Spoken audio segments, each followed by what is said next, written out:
নমস্কার বন্ধুরা, তোমরা সবাই কেমন আছো? আমি ভালো আছি। চলে এলাম আরেকটি ভিডিও নিয়ে। সকাল সকাল চলে এসছে ফুল, কারণ মামনির পুজোর জন্য ফুল দেওয়া হয়েছে। আর আমরা না ফুলটা মানে একজন আছে যে বাড়িতেই দিয়ে যায়, তো ফুলটা সে প্রতিদিন এসে যার যেরকম ফুল লাগে সে দিয়ে যায়।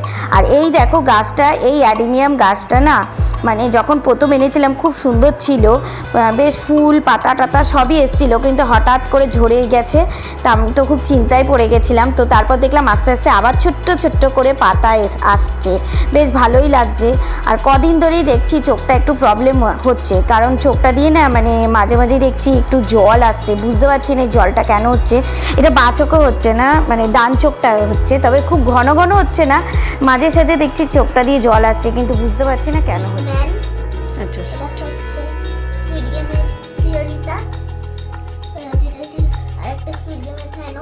এটা ধ্যানস। পর থেকে ভাই আর বোন মিলে এগুলো দিয়ে মানে বানাতে বসে গেছে। কি বানাচ্ছে ওরা, যে কার্টুনগুলো দেখে সেইগুলো মানে বানাচ্ছে ওরা। তো বেশ ভালোই লাগছে, ছোট ছোট হাতে নিজেদের আইডিয়া মতো কত সুন্দর জিনিস বানাচ্ছে। আর সত্যি বলতে বাচ্চাদের কিন্তু হাতে এইরকম জিনিস বানানোটা খুবই ভালো জিনিস একটা।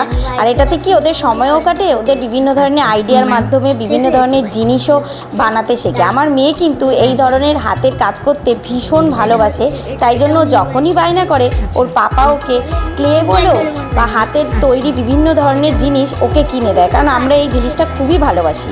আচ্ছা, ঠিক আছে।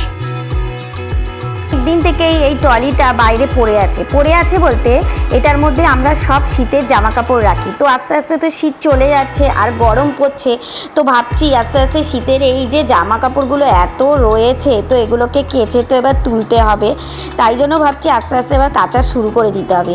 আর এই দেখো, এই নাইট ল্যাম্পটা না আমি মেলা থেকে নিয়েছিলাম। তো যখন আমাদের ওপরে এই নতুন ঘরটা হয়েছিল, তো অনলাইন থেকে ভেবেছিলাম কিনবো, কিন্তু খুব একটা পছন্দ হয়নি আর দামটা অনেকটা বেশি লাগছিল দেখে এই নাইট ল্যাম্পটা আমি মেলা থেকে নিয়েছি। ভীষণ সুন্দর দেখতে।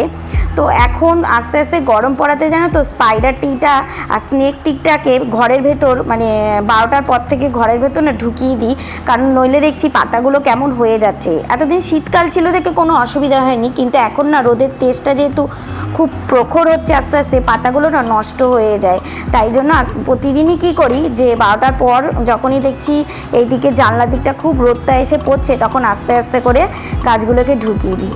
আর আমার অবস্থা দেখো, দুপুর হলে মানে হাইয়ের পর হাই ওঠে, মানে এত ঘুম আমার পায় যে আমি তাকিয়ে থাকতে পারি না। আর তারপর বিকালবেলা যা হয় যথারীতি পড়তে চলে এসছে, মেয়েকেও পড়াতে বসে গেছি। আজকে ভিডিওটা এখানেই শেষ করছি। তোমাদের ভিডিওটা কেমন লাগলো আমাকে কমেন্ট করে জানিও। দেখা হচ্ছে নেক্সট ভিডিওতে। টাটা।